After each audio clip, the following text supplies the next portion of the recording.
There you go. I want one more support from your side. This time, I want you to type a capital A into the chat box.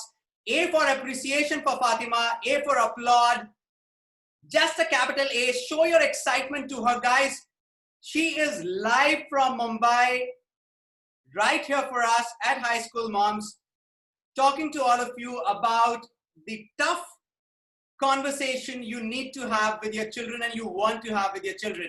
Super awesome. Thank you so very much. I'm disabling the chat for some time and I will keep on getting back to the chat every now and then.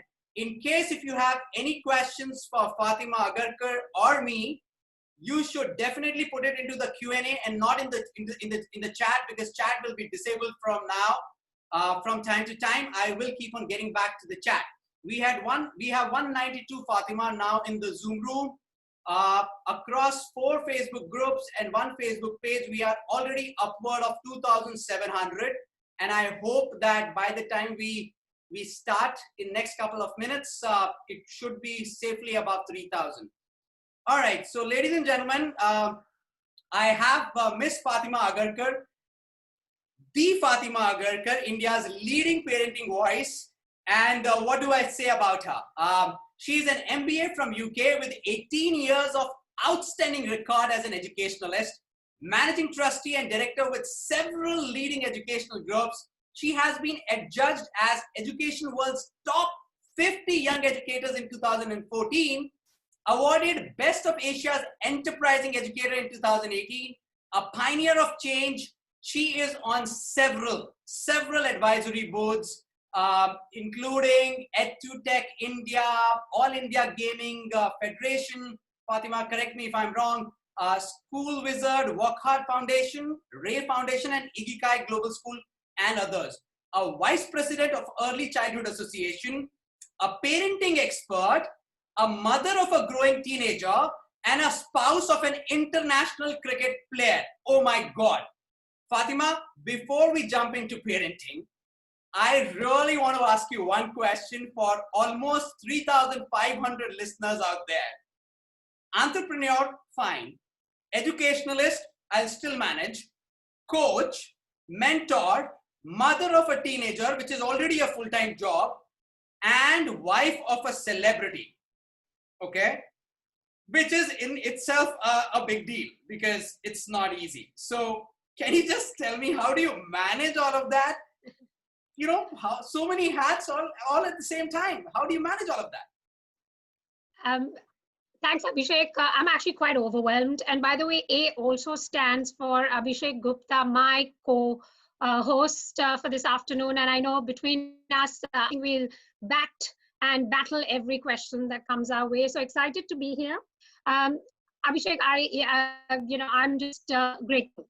I found a spouse who's, my greatest friend, a critique as well. He keeps it simple by the way he is.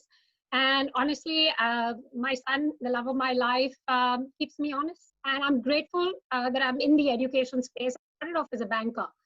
I don't think that career would have worked out for me. So I'm grateful I'm in the education space and I'm able to have so many conversations with incredible people, owners, school principals, teachers, and most of all, children. I think that's been my passion, working with children. So you know what, when you love what you do, you just do it.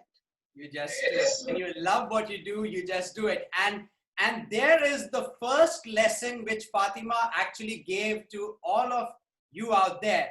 Allow your children to be. Allow them to be what they want to be. Because if you allow them to do what they love, the passion will come automatically. All right, let's start by debunking some myths right away and let's get into action, Fatima. Abhishek, before you do, can I tell you, I'm very, very impressed with your journey as well. I've been tracking you. I love the fact that you're the go-to person as far as career choices are concerned. What, 25,000 kids? Yes. That's incredible. I mean, how do you do it, Abhishek? You actually lived in Los Angeles. I mean, you're an alumni of the University of California, is it? That's correct. I love LA. So I envy you. I did my MBA in Birmingham. not the greatest of neighborhoods, but yeah, I've been very impressed with what you're doing with Ines. Love that you're supporting your wife with the high school mums. And I love the fact that you're very, very passionate and it comes through. So excited to be in conversation. Yeah, thank you. Pleasure is all mine, Fatima. And believe you me, people ask me about crazy and zillion careers for their children. And unfortunately, I keep on telling them that why don't somebody comes to me and says how to become a career counselor? Because that's also a career, all right? And it's a really rewarding and empowering career. What is more gratifying when you are actually hand-holding young kids all the way to their corporate career, and they are enjoying what they do. So I keep on telling people it's good to be a great psychologist than being a bad engineer. So, I am not a science kid. I don't think I would have ever been able to manage sciences. So yeah, I mean, passion, like you said, do what you want to do. And I always felt that talking comes to me naturally, though you are a smooth talker yourself, but talking comes to me naturally, and what better than getting paid for talking, right? So that's what I'm doing. Anyways, thank you so very much, Fatima, for that humble words. Okay, let's quickly jump into this. I know, oh my God, we already have close to 300 in the Zoom room, so let's not keep them waiting. Let's debunk some myths, all right? Question number one to you, Fatima. Can parents be friends? Can they actually be? Or should they be friends at all? Is it okay to be friends? Or should we go back to the age-old mechanism where authoritarian rule was the name of the hour? And today we are possibly struggling to find the thin line between being a friend. Okay, so first question out there. Are you a mother, or are you a friend, mother? Choose one for all of us. I'll go with the latter one. I am a friend. And I think that was a conscious decision. Quite frankly, Abhishek, I think the question has many questions. This often comes our way as mums, or parents, quite frankly. When do we draw the line? When do we move from being a bad cop to a good cop? Quite honestly, if you think about being your child's friend, automatically your mindset is very, very different. Think about what a friend is associated with. Someone has your back, watches your back. You can talk to that person. That person doesn't judge you. That person will guide you. That person will be critical. That person wants you to succeed. That's true friend. That's a true friend, quite frankly. And if you start thinking about it that way, I think your whole equation changes with your child. For me, I've always let myself to be Raj's friend. And you know what? Primary years is a different ballgame altogether. As soon as they come into middle school and get into high school, their entire DNA changes. You stop actually being an instructional parent, coach, guiding, mentoring, and then you go into being that support system. And if parents start thinking of it in that way, Abhishek, that actually changes everything that you do. First of all, you're non-judgmental. You want them to succeed, but you also know they'll make mistakes, and you want them to therefore come to you. A lot of parents tell me it's heartbreaking, Fatima, when our children are making mistakes and we want to protect them. And Abhishek, I think that's the greatest disservice you can actually do to your child. Because you know what? You're constantly making them dependent. And then when there's a catastrophe, and then when they're making those incorrect choices, you're turning it around and lecturing them. So basically, what exactly are you trying to do? You're not helping them. It's a monologue that follows. So if you start growing a mindset of saying, I want to be my child's friend. I don't know if every parent can succeed because of your own personal baggage, but if you start thinking along that, I think the communication itself to the child changes. So for me, I want to be my son's friend. All right, so wonderful. There I have a small little thought. What happens is, Fatima, and this is a discussion in every house, all right? When the kids become teenagers, we as parents try and become pseudo cool. Now, is being pseudo cool being a friend? Just because, you know, when I talk to parents, and you know, this is weird. People call me the best career coach for high school students in India. And they don't realize that I have far more experience with parents than kids, because with every kid comes two parents, right? So if you tell me that I have experience of counseling 25,000 kids, I have experience of handling 50,000 parents, right? So that's double of the kids. Now, when I talk to parents and I ask them, are you your child's friend? The weirdest answer that I get from them is, yeah, you know, they come to us and they tell us about their girlfriend and boyfriend. And that's where it really strikes me that, is it just about telling girlfriend or boyfriend to your parent being a friend, or is it something more? So will you be able to elaborate a little bit on this, that having that open channel of communication is much more beyond talking to the kid about, do you have a girlfriend or do you have a boyfriend in school? Thanks, Abhishek. And it is true. You know, a lot of parents worry about missing out. I call that the FOMO effect, you know, fear of missing out. Um, and they think if they know, who their children are chatting with or who their children are in relationship with, that means they know it all. I am not referring to that kind of friendship. I am talking about being a friend. Remember what I said when I started off. The person that you will go to when you find that you're low, the person that you go to when you find that you're very excited and you have something important to share, the person that you go to for advice. You know, I have a dilemma between this and that. The person that you can confide in when you've made the mistake, so that that person helps you walk through it. I am asking parents to think about being a friend in that sense. Sorry, moms and dads, if you're tuned in, um, watching what your children are, who your children are chatting with, and what topics they're talking about it is FOMO for me. I stand by this. I do not check my son's chat at all. And I know a lot of my friends, well-meaning as they are in discussion because they know. I mean, my friends have actually told me, oh, you, by the way, do you know Raj is doing this? That's because they're nosy. That's because they're chatting. Sorry, I think there's a big distinction between what I'm saying and, bragging about the fact that, you know, your children are chatting with so-and-so. I think about relationships as being one part of it, Abhishek.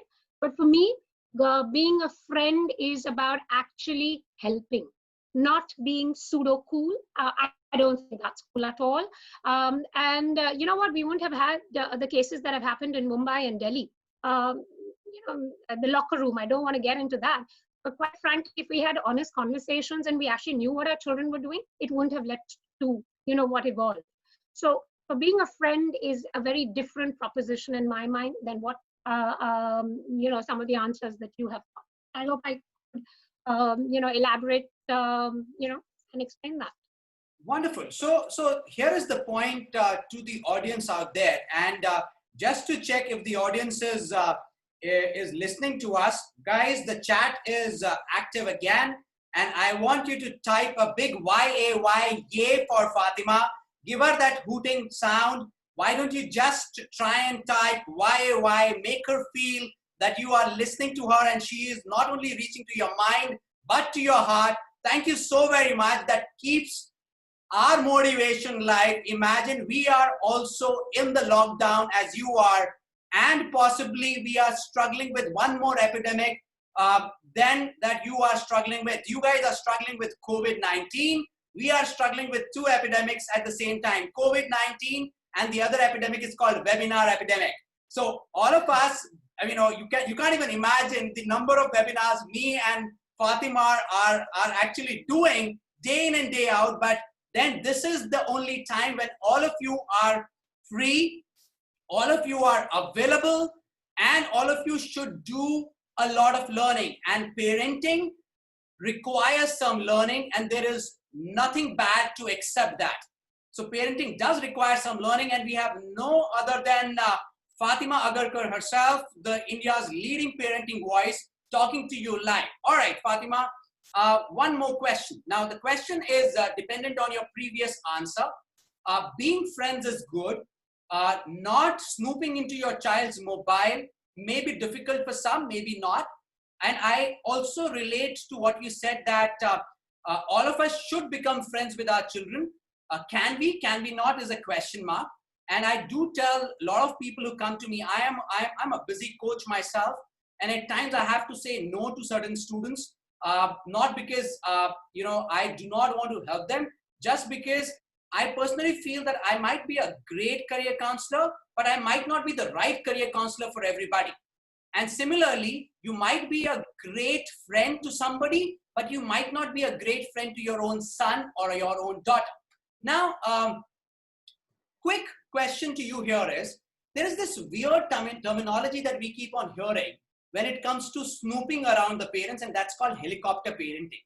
I am not too sure how many of parents out there would have heard the terminology, but it essentially means, for your understanding audience, that you are always hovering around the head of the child. You are dropping the child to the classes. You are picking the child from the classes. You are dropping the child to the hobby and activity courses. You are picking them. You are constantly snooping into their mobiles. Fatima, I am very sure this does more harm than good. Do you really think so? And can you just help people understand? Yeah, so Abhishek, I'm actually going to say something before I answer your question. You know, this parenting and communication that goes with it, it is fundamental. It only comes with practice. It's not like we had a degree. It's not like we had a standard operating procedure, a manual to tell us what to do. I mean, it is work in progress. It is trial and error. But it requires a lot of effort, and it requires some serious amount of research yourself. And I think we are that in-between generation that are raising these high schoolers. We're not as cool as they are. They are far more evolved. We have to actually grow up. They already have. And that's a big mind shift that needs to take place. Start treating them as individuals, and then you will start approaching it like that. So to now answer your question, really, Abhishek, you cannot micromanage. Your aspirations, your hopes, your dreams are putting so much pressure on these kids. The mental health statistics state, and I've been in a conversation, Abhishek, like you, with these high school kids. And I've had a soon-to-be lawyer turning around and saying, can you just explain to my parents, I want to be a chef? But they think that's a job for sissies. And he's like, Fatima, you tell me, top Michelin 5-star hotels, Michelin star restaurants, men as chefs, they're earning more than probably lawyers are. So why is it such a taboo? That's again because of our conditioning, right? We grew up saying, that 90% in science, whatever, means you have to go that way. You can't do commerce.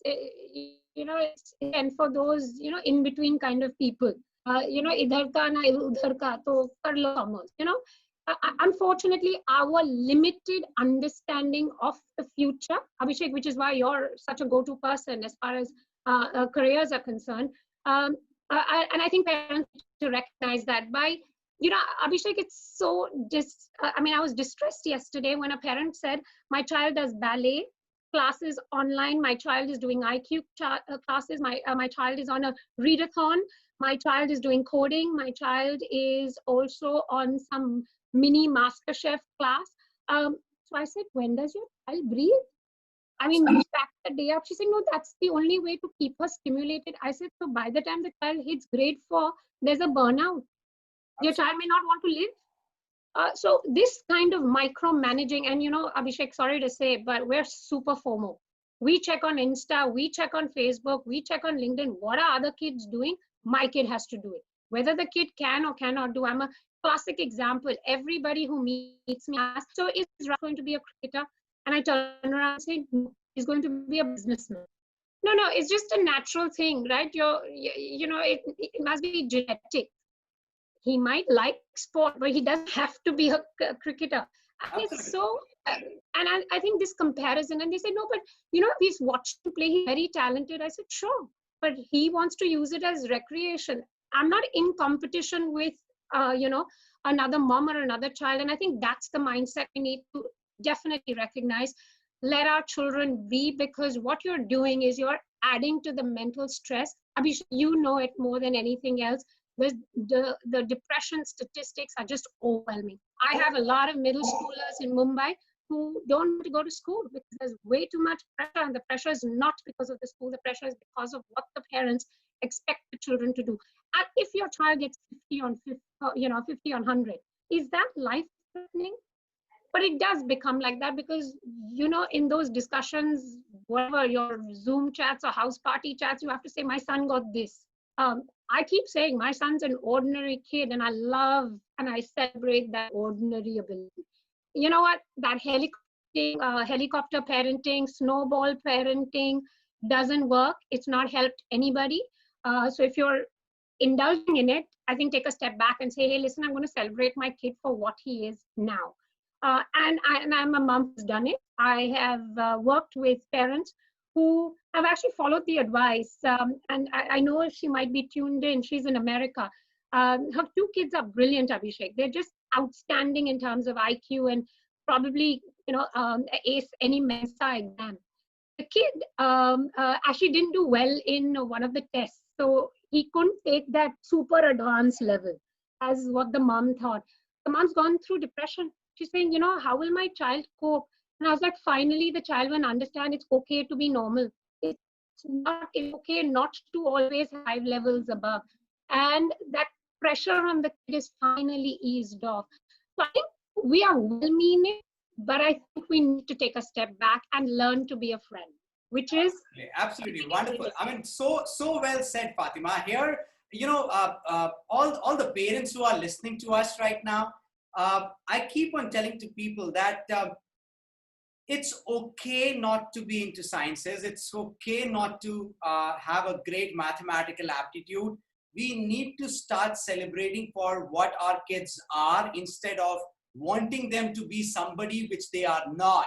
Um, I am also a classic example of a very average, academically average kid going all the way to US, to UCLA, which is one of the finest universities, leaving his corporate career and jumping into a career which is far more passionate for me than just clerical and mechanical for me. So what you need to understand is that at times it is better that you let your children explore. Unfortunately, we Indians do not, Fatima, we do not have that mindset where we can allow our child to take a sabbatical after high school. When you go to US or when you go to UK, they allow their children to take a sabbatical after high school for 1 year just to explore what you want to be. Whether you want to be into culinary sciences or whether you want to be into aviation, it does not matter, but just explore. So my suggestion to all of you out there, parents who are listening to us, and Fatima, this is phenomenal. We are way above 5,000 viewers right now across Facebook groups and the Facebook page. And my suggestion to all of them is that allow your children to explore, be their friend. And a friend does not mean that you need to just intrude into their personal life of having a girlfriend or a boyfriend. A friend means that the child can come back and talk to you and spend time with your children. Now, I have one question in the Q&A from somebody called Vandana Murjani. This is a very beautiful question, Fatima, and I think we should definitely address that. She says, now my kids are grown up and I don't have an option of going back and correcting and improvising the past. Okay. Can you suggest me something so that now I can build a rapport with my almost adult kid? Sorry, Abhishek, I couldn't hear you. How old are the children? The age is not given, but I'm sure they are no more into high school. And okay. What she's saying is that what I understand from the question is that, hey, I cannot go back and improvise on the past. And what can I do now to bridge that gap? Yeah. So those who have the opportunity to invest in streamlining communication and keeping it real and honest, please do that. Start becoming friend. For this particular mom who perhaps now has a grown up, has an adult in that sense, might be a 21-year-old already. All is not lost. You can actually start off by having that honest conversation, saying you regretted a few things. If you could go back in time and change some of those moments or some of those discussions, you could. If you wouldn't, if you could have taken back all the times you nagged, or all the times you reminded your children, or all the time honestly sounded like wow, wow, wow, wow, wow. Did you brush your teeth? Did you do this? Did you do that? Don't forget the homework. You have this assignment. You have that class. If you could take that all back, you would have that honest conversation. You can say you made mistakes yourself. You can say now you want to correct it. So let's start in some way. You know what? The best way to do it is perhaps not face to face. It's worked for a lot of the mums who have advised this previous to. Write a letter, send your child an email, send your child a WhatsApp text. Being very, very honest, you're going to be amazed. Maybe your son or daughter was just waiting for you to break the ice because they don't know how to break it instead. There's nobody, who I know in a mother daughter, father daughter son relationship who doesn't want to have fun. Okay, but honestly, we let the egos come in the way. Just admit it. But I know it's very tough to do this face to face. Send that email, send a short message about one regret and saying, I want to correct this. I want a shot at it. Can we work on it? Can we do it? Is it possible? You might just be amazed at what the response will be. They're waiting. But Yes. again, Abhishek, I have to remind everyone that, we constantly think about what our kids need to be doing. I think we need to think of what we need to be doing. They're growing taller physically. We are looking up to them. That's something beautiful that someone reminded me today. We need to change. Stop being instructional. Have conversations. And conversations doesn't mean, listen, I'm reminding you to do this. You didn't get up on time. You're sleeping too late. Stop your gaming. I will ban your phone. It sounds so one-dimensional. That's not having a conversation. Conversation is when you actually talk less and listen more. There are non-verbal cues which tell you exactly what's going on with your children. That's being a friend.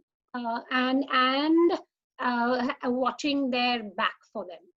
So parents, this is interesting. This is really getting interesting. Let's break some ice with you now.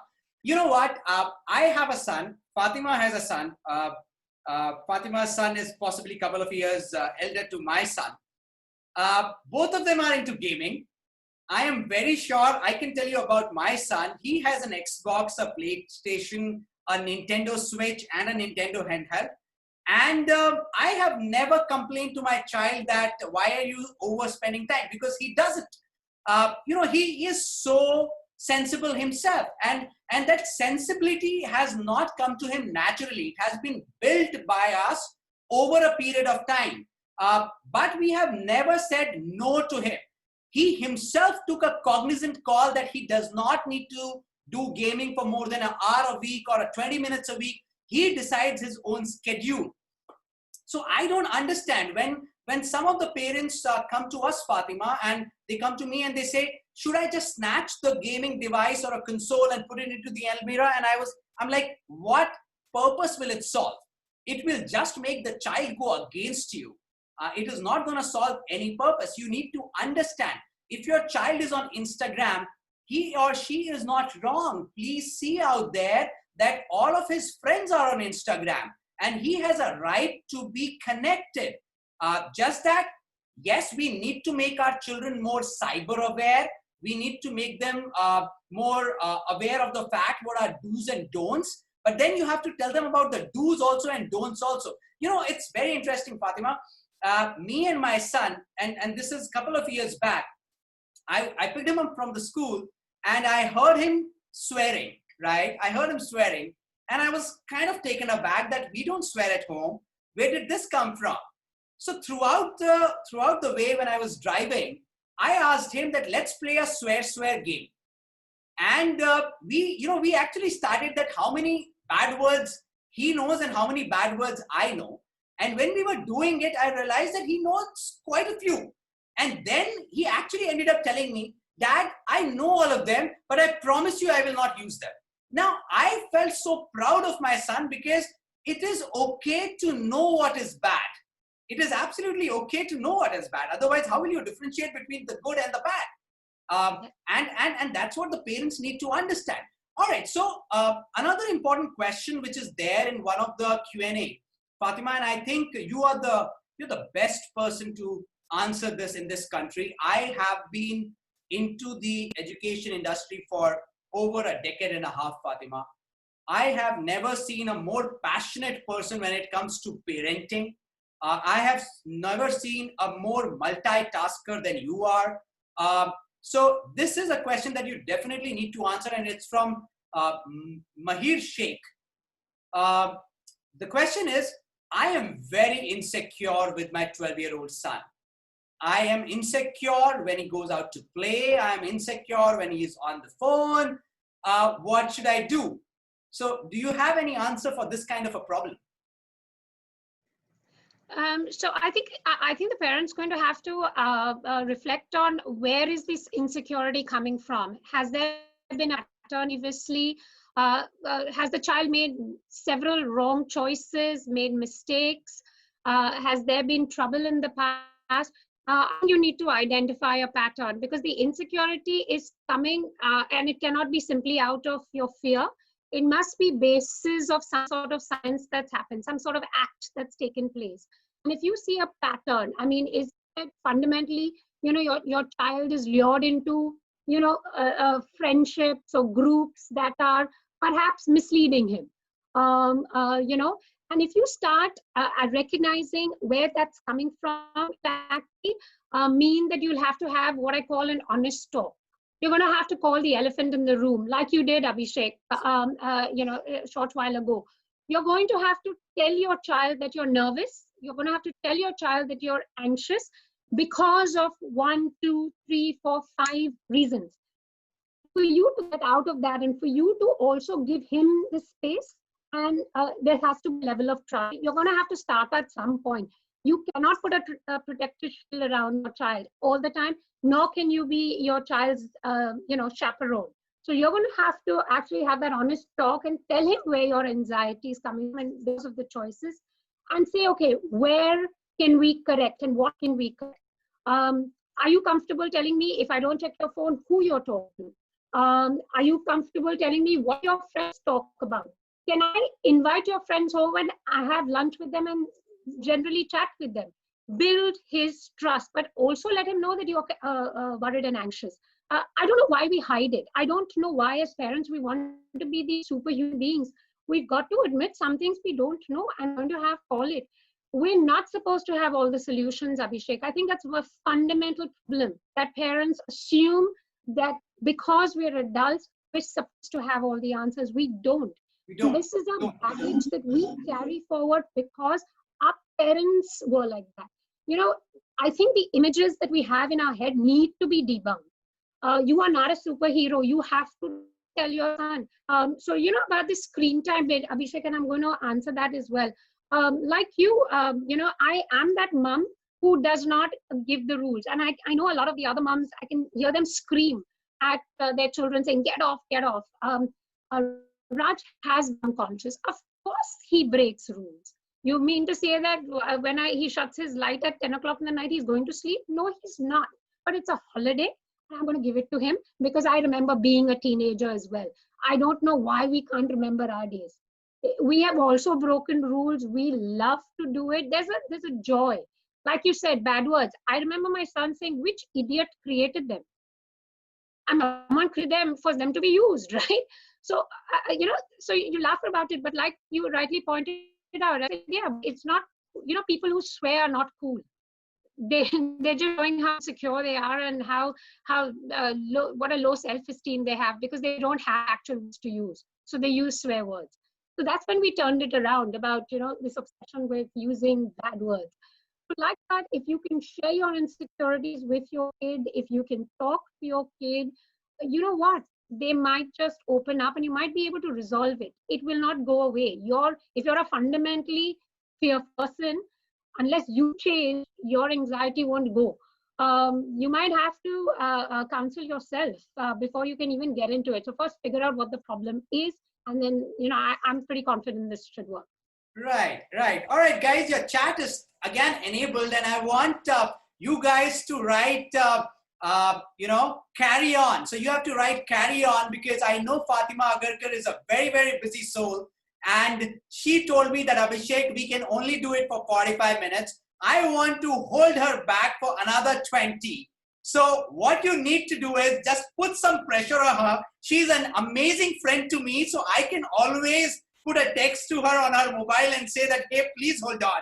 But I want to create that emotional stress on her that you are the fans and you do not want her to go. All right, thank you so very much, guys. This is super interesting, and your voice is reaching out to Fatima. And Fatima, you are not going anywhere till I'm done. I have loads of questions for you. I can't shoot all of them, but I'm definitely asking some from the Q&A. And guys, I promise you, I will skim through the Q&A and keep on popping questions to her. So Fatima, I really liked what you said. And one important thing before we go further, attendees out there, if you want to catch this discussion, because a lot of you are asking me in Q&A, will you have the recording? This session is live on our Facebook groups. It is live on the Facebook pages. For all the mothers out there who are not on High School Moms, just quickly go into High School Moms, go into your Facebook, type High School Moms, and you will find a Facebook group. Answer those 3 questions to verify yourself that are you a mom or you are a dad. And only if you're a mom, you'll be allowed inside the group, and I promise. So get inside that group, answer those questions. Fatima, coming to you. Very interesting. I feel that insecurity, which you rightly said, we need to accept in front of our parents that we are not God's gift to mankind. I keep on telling to people that you need to celebrate your own failures with your children. Tell them that you failed in life. Tell them that you failed in a particular business. Tell them that you failed in a particular event, or in a particular year, your appraisal went for a toss. Make them understand, because this does 2 things, Fatima. It allows the child to understand that failure is a norm. It is a part of life. It is okay to fail. That's 1. It also tells the child that you do not stop after failure. You try again, right? And 3, I don't understand when parents come back to me and say, my child got depressed after bad score in one exam. And I'm like, how the hell can child get depressed? There was some reason other than the score also, which led to that depression. So I completely agree with you. But let's digress a little bit, Fatima. I have a question from somebody called Amisha here. And she has asked a very relevant question, and both you and me can resonate really well with it. Because we are almost there and we're going to see it. She says, my daughter has just turned 14. We had a fabulous relationship till about a year back. All of a sudden, she has become very distant, and she continuously tells her that it's my life, and she does not answer anything. Every conversation leads to crying and shouting from her side. Please help. I can see the pain in her question, Fatima, and you definitely need to help Amisha. Please tell. Yeah. Okay. So, Amisha, you're not alone. We've all been there, done that. And I dare say everyone who's following us will go through those moments. Please understand, from a child's psychology perspective, there's a huge hormonal shift between 12 and then as they proceed and evolve through the teenage years. You might have also noticed that when your daughter comes back from school, she'll rush into her room and the door is locked. But before, it used to be plunking in front and sharing everything when we did not want to listen, when we had too much of our, our own stuff. So please accept that this is a hormonal change. Honestly, from them in primary years wanting our recognition, feedback, endorsement, they now need friends. Which is why I said, if you become a friend, you're part of their group. You're not alienating yourself. Now, How do you deal with it? I have anyway started off the conversation by talking to another parent, another mom, to say that you might actually share. I just write a letter to your kid, to your daughter, or a short WhatsApp note, or leave a voice note, saying, I miss you. I just miss you. I just want to know whether you're happy. And if you are, that's great. If you need your space, I respect that. But I just miss you. I miss sharing, what's happening in my life with you. So whenever you're ready, in one, no nagging, no expectations, no deciding career choices by 14, no deciding, what's the best subject combination in grade 9 and 10, and what can be optimized. Stop instructions. Stop, in my mind, closed questions. Open them up. Send her a message. Don't, and sorry, but don't be preachy. One is just accept, and if you once you accept that she wants her space, you know what, you'll approach it differently. You will stop being anxious, and I think you need to calm down. This is normal. People before us have experienced it. You're experiencing it. But if you just send her a message saying, I miss you, it might lead to a conversation. Do not expect it in day 3. Keep sending small messages. Don't make it happy. Don't make it, in that sense, desperate. But actually, to say simple and respect space. I think these children need their space. And I often tell my husband, Ajit, as well. He's like, I don't even know if he's listening to me. I said, one thing we need to recognize is these high schoolers can do 20 things. We are one-dimensional. We could only do 1 and 2. They do 40 things. That's how their mind works. True So that. just because they're not looking at us doesn't mean they're not listening. If you accept that, you stop getting worried about every body language and every shift. You know what? You might actually have the conversations, and your child might be actually coming back and telling you, hey, listen, Ma, this chick in my class did this to me. I can stand on it. She will end up sharing. I hate it when moms, as soon as they see their children walking out of school, say, how was school? School is normal. School is boring. School is every day. There's never going to be a happy story about school. I mean, I don't know what we're expecting. Sorry, and I have a lot of these moms who tell me, but we pay so much. We want to make sure our child is optimizing. I said, then maybe you should be in school. Don't put the pressure of fees on the kid. I mean, the kid is going to school because it's a routine. I don't know any child who's happy going to school. Sorry, I'm just going to say it, and I've been in education for that's a part of being child. That's something you don't want to do. So please, I just take a step back, relax, send her a message, send her a WhatsApp or a might turn it around, and please write to me if that works, because I'd love to hear from you. All right, guys. So this is interesting. Okay, so imagine when people come to me and they say that my kids don't listen to me, and I'm like, it's okay. Even my kid doesn't listen to me, so it's okay. It's absolutely fine. I mean, for you, I am so-called a career coach, but for my son, I am his father. So guys, please understand. For all of us, it might be Ajit Agarkar, but for his son, it's just a father, and he would not listen. So whether you are a working executive or a sports person, or in this case, an international cricket player or a career coach, whoever you are, a doctor, a lawyer, it's okay. You might be really well known in your industry, in your corporate life, but for the child, you are just a normal parent. And as a parent, the child does have a right to ignore. And please understand, it's not easy being a high schooler nowadays. It's very, very difficult to become a high schooler. Keep yourself into the high schooler's shoes. They have to go to school, do well there. They have to pick up activities, do well there. They have to learn coding, do well there. They have to pick up music, do well there. They have to come back home and have their own friend circle. And this is that age where all of a sudden, and Amisha, this is for you to understand why children become a little distant in their teenage, simply because all of a sudden from the cocoon and the comfort of their home and the parent, they want to break free. They want to become popular. And they would not become popular until unless they will get into their own gangs. Even we need our own gangs at this age. Don't we need our friends to come over for a drink or two? Similarly, they need a gang. So it's okay. Fatima, I really tell people when my son goes for a sleepover, I don't call him. I don't call him throughout the day. I don't call him throughout the night.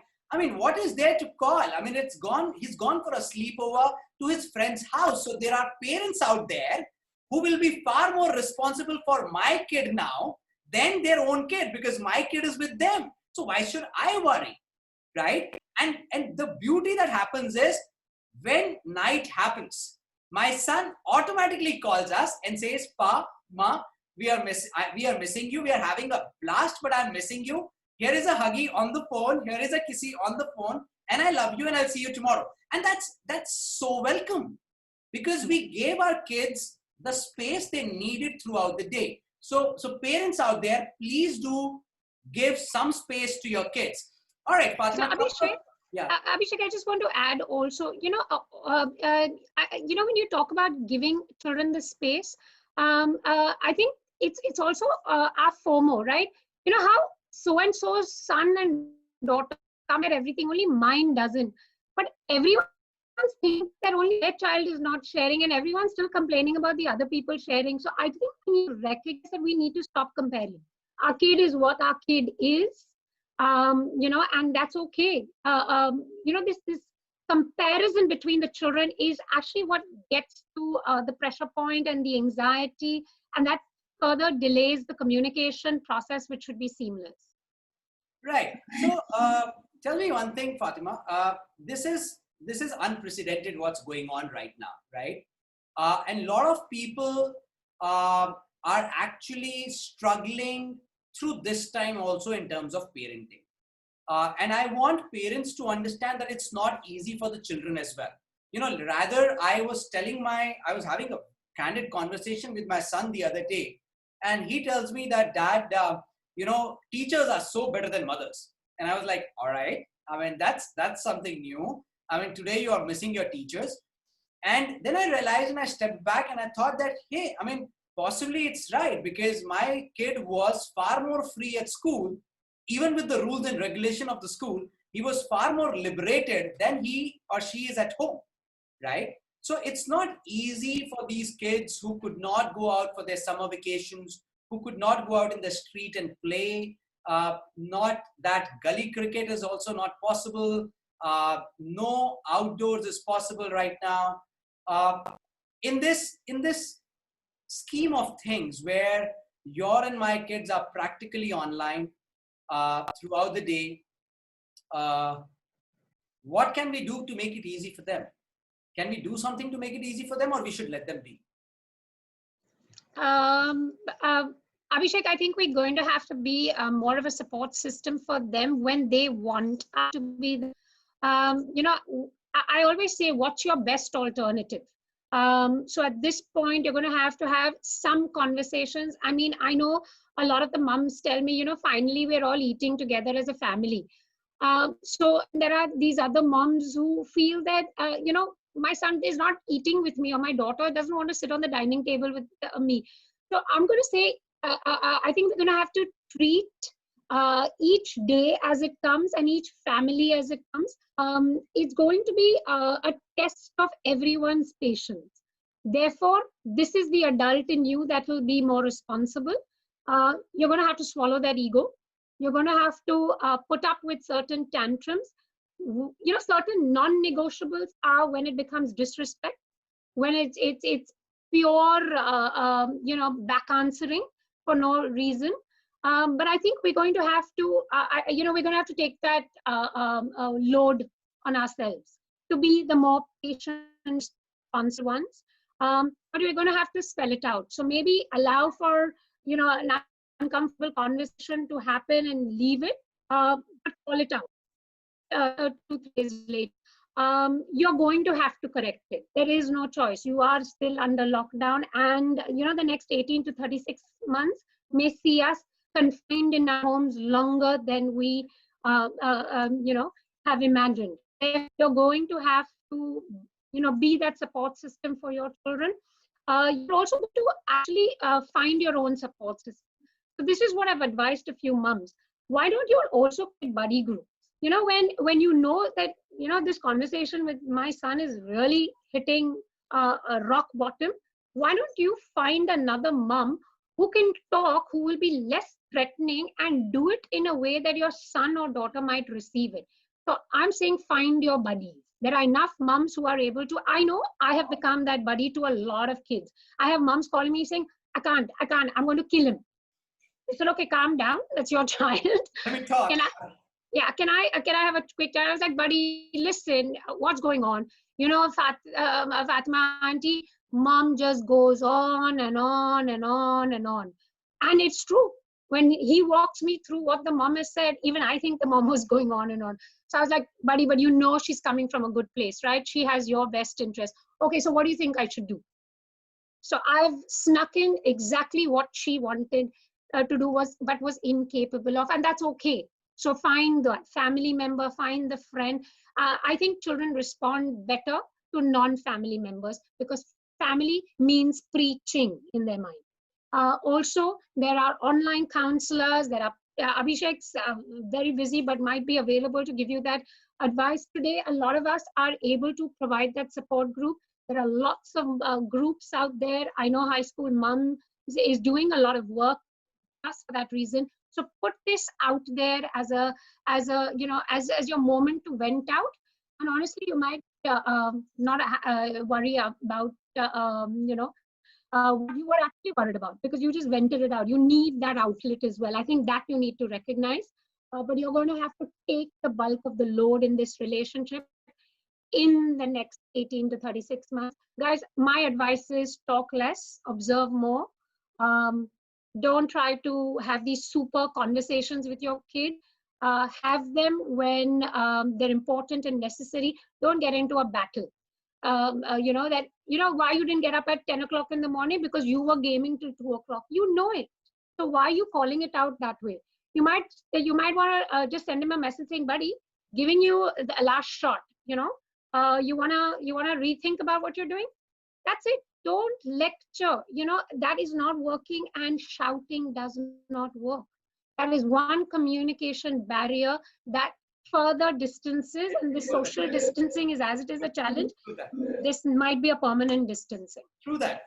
Guys, you need to understand, this is going, I understand the number of questions you're pouring in for me and Fatima. It is practically not possible for us to take loads of more questions. We are in last 10 minutes of our conversation here. I have enabled the chat and I want you to quickly give a yay again to Fatima to be so candid, who actually thought that, the problems that you and me face are the same problems that celebrity like Fatima also faces, all right? So let's give a yay to her because this is a perennial problem and parenting needs some advice. And please take it, Fatima, people are crazy for you.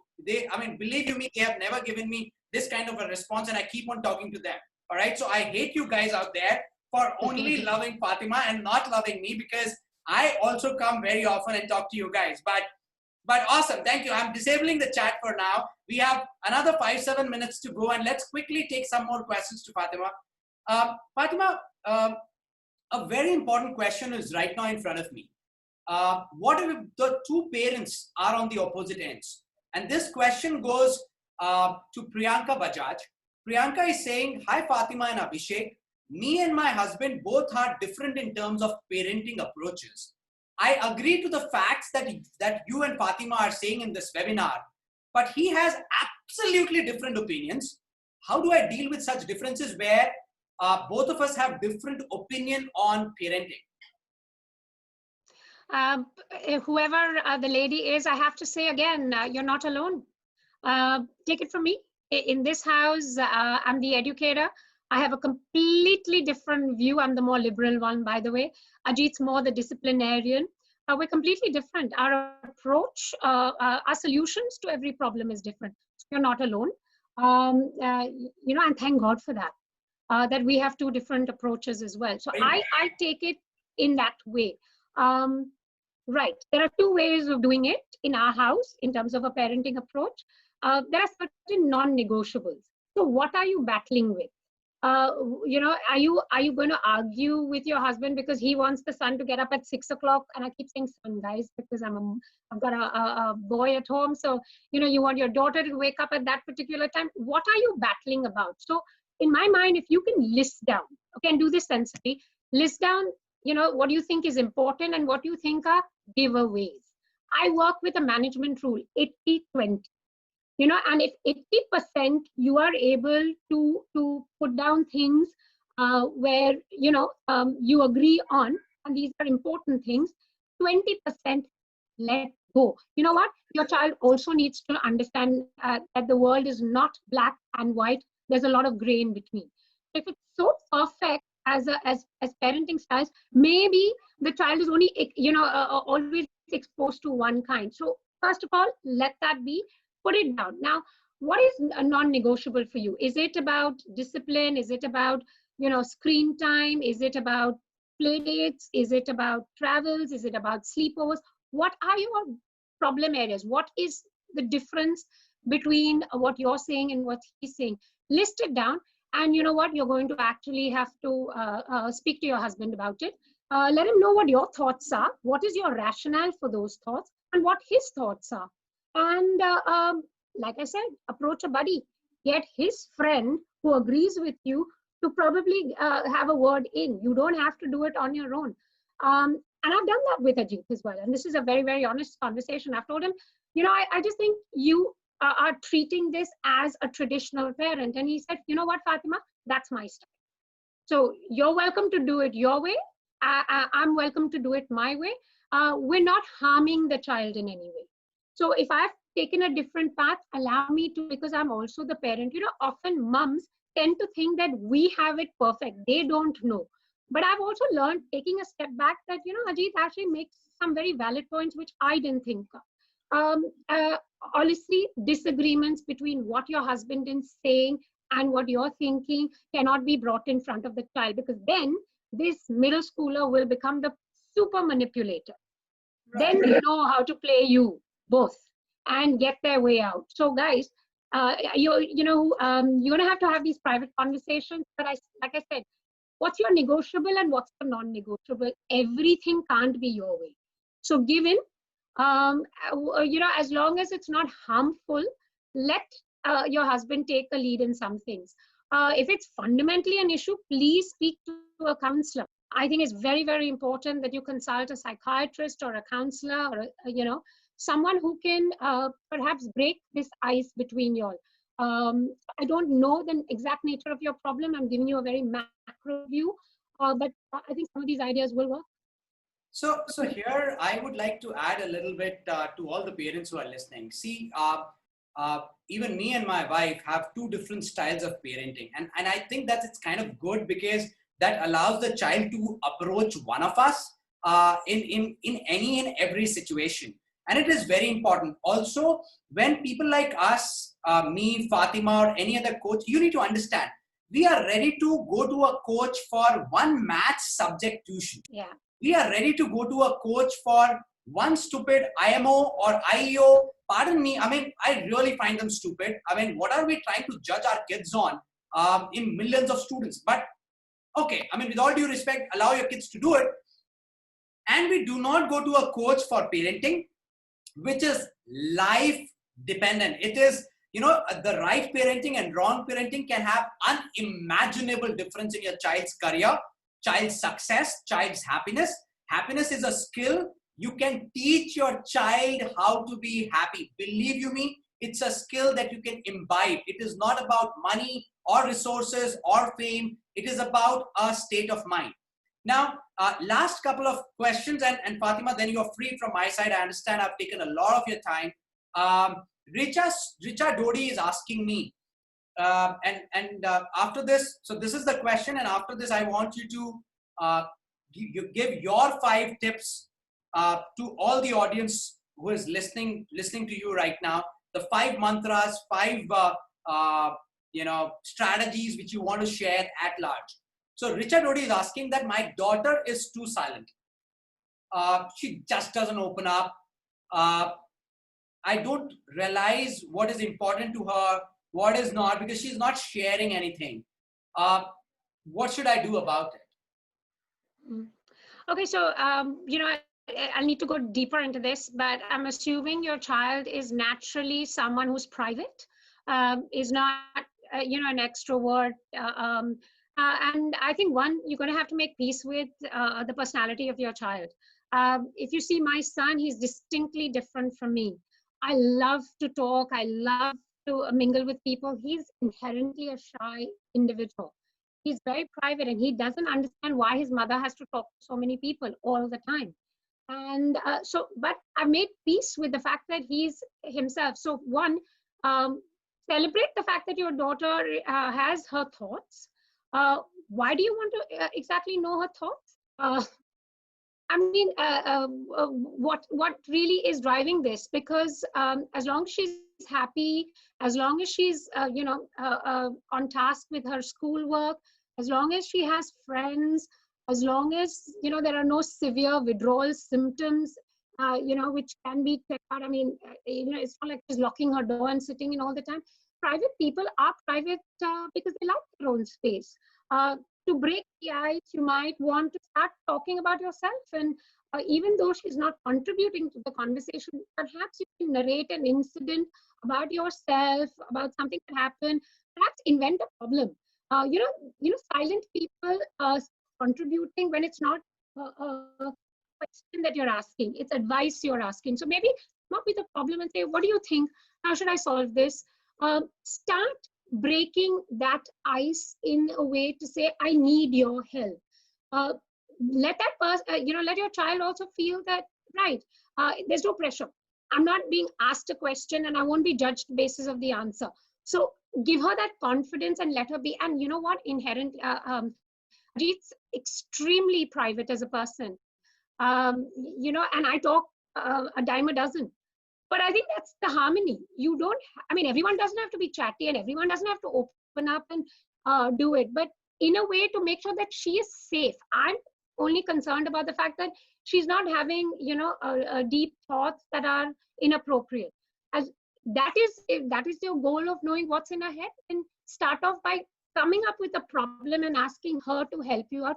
She'll start opening up because you know what? It also tells her you're not perfect and that you're feeling this, and but you trust her enough for her to give you some advice. That's a great opener. All right, so Fatima, this has been really, really interesting. People have been asking loads of questions. I know that we are way above our time now. So, one quick question from my side. Now, this is my question to you. I am a coach. I understand all this. You are a coach and a mentor. I know you understand all this. People are dealing with this day in and day out. Is it a problem only with we as Indians? Is it something to do with being an Indian, or is it a global perennial problem of the the gap or the the difference between an opinion of a teenager versus a parent? So, what's your take? Uh, it's one world. Okay, our problems are global. Everyone in different parts of the world are experiencing just what we are. But perhaps the Indian problem comes in because we have very high expectations of ourselves, of our children. We're a competitive nation. It has to be the best. I mean, when a kid starts playing, you're only thinking Tendulkar and Virat Kohli. Everyone else is a mediocre cricketer. You're only thinking of the best. It is an Indian mindset, and it's not just Indian. It's actually a very South East Asia, the subcontinent. We're very, very aspirational and we very competitive in that sense. But everyone's problem is the same. There's a saying, right? There's a generation gap. There will always be a generation gap. But I think it's us now that is going to have to bridge this gap. The agility, the flexibility that we will provide now may just set it better for the generations to follow. We're going to have to bridge this gap. We're going to have those conversations. We have to invest in them. We have to practice it. We have to seek help from counselors when we're not able to deal with it, because what you're doing is you're digging the hole deeper and deeper. You're not addressing it. Yes, I don't know if this is comforting, but everyone in any part of the world faces this. You're not alone, which is why you should be reading a lot more. You should be, Insta has it, Facebook has it, LinkedIn has it, lots and lots of parenting strategies and ideas. No excuse. You have to be reading and picking it up. It's work in progress. It's never going to go away. So you might as well approach it with a smile. Sorry to cut you short. For some of the parents there, you guys are asking us how to inculcate the reading habit in a child. Whenever somebody asks me this question, my answer is, do you ever read in front of your child? Do you read? Do you read with your child? If you read with your child, the child will pick up the habit of reading. And it is not about reading those thick books. Not everybody is a voracious reader. It is okay if you download a Blinkist and read only 5 minutes a day. But parents, please understand, parenting is also a skill like any other skill, and you need to learn it. And you need to learn it by attending more webinars like this. One webinar with Miss Fatema Agarkar and Abhishek Gupta cannot be it. It is not the end of the world, because parenting is a deep sea, and you really need to go in and out, learn into the pool. You need to really learn good swimming into the pool before you jump into the sea. So get inside, get into webinars, more of the Facebook and in the Instagram material and the resources, and I'm very sure you will pick up those right strategies and tools to deal with your child. Every child is different. There is no one approach. It's not one medicine fits all. It's definitely not one medicine fits all. So that's what it is. This is Fatima. Abhishek, I wanted to, just say one thing. Like, for the mom who was worried about the child who's very silent, you could break the ice by putting out something cool from Insta. Something about what's happening in New York, or a fascinating part of architecture. There's so much available, guys. That's a great icebreaker. So find ways which, in my mind, are not threatening. It's a very general conversation. Our conversations with our children are all about, what did you do? What do you want to do? How can you do it? How will you optimize? I mean, it's not a conversation. It's not fun. Think about being a friend. And with your friend, you pick up the phone and say, I've had a shit day. I'm just venting. I want to kill this one. That's the relationship you need to work on. And some days you don't want to talk to your friend. When that phone keeps buzzing, you put it on silence. Like, I can't deal with her right now. That's the kind of day you might have with your child. I just think at least start thinking of being a friend, and picking up a lot of skills. There's enough out there on social media. Super awesome. No excuse. Fatima, quick 5 tips from your side so that I can let you go. Being a middle schooler's mom and now soon to be a high schooler's mom, this is something that I follow. When I'm asking my child a question, I am prepared for the worst. Once he admits mistake, so my expectations, I start very, very low. You know what? And I do not judge. He's told me he's made a mistake. And now I'm going to have to be that problem solver. But I will not solve it for him. I will allow him to think of his alternatives, and I will allow him to work it out. Even if I know that's not going to work, I'm going to let him do it, because in my opinion, he needs to make mistakes on my watch. And I am still his mom till he officially becomes an 18 or 21-year-old. In that sense, I'm responsible. I don't wake up in the morning and want to start off having a conversation with my son. I leave him alone. And that's when he comes and says, hey, how come you're working so late today? What's up, mom? How are things? He's not expecting me to give him a narration of what I did. So I leave those conversations to moments. Don't hover around the kids all the time. You've got to trust your kid. Take it from me. I do not check his WhatsApp. I do not check his Snapchats. I do not his Insta chats. Um, and I have left it to him to say that if you make a mistake, I will be the first one you talk to. That's the level of trust you have to start building on. You know what? It'll be a great place for you then. It'll calm you down. Honestly, and you'll start enjoying this beautiful journey. I'm very proud of Parenting being is a a house. lot fun. To all the audience out there, parenting is a lot fun as long as you know how to enjoy it. It is super fun when you start developing that rapport with your child. Develop that rapport that you can talk about the good, bad, and ugly, and without being judgmental. So you do not have to be judgmental all the time. If I have to give you 5 tips like Fatima did, tip number 1, spend time with your kids. Tip number 2, please spend time with your kids. Tip number 3, definitely spend time with your kids. 4, ensure hell that you spend time with your kids. And 5, you better spend time with your kids starting today. Those are my 5 tips. Thank you so very much. That is my lovely friend, Miss Fatema Agarkar from Agarkar Center of Excellence, a mother of a budding teenager, wife of a celebrity, a founder of a startup, multiple startups actually, and a parenting expert. Thank you, Fatima. Look forward to seeing you someday very soon after lockdown in person and have a coffee with you. Thank you so very much. Thank you, Abhishek. I must say, I've enjoyed our conversations. Abhishek, you come with a lot of passion. Within ACE, the high school moms, I just love the pioneering thought behind everything. And I love the fact that you're a fellow entrepreneur.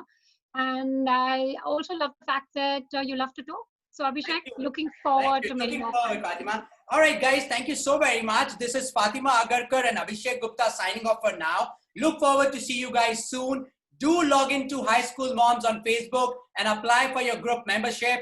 Thank you so much. Stay inside, stay safe, take care. Bye. Bye, Fatima. Thank you. Bye.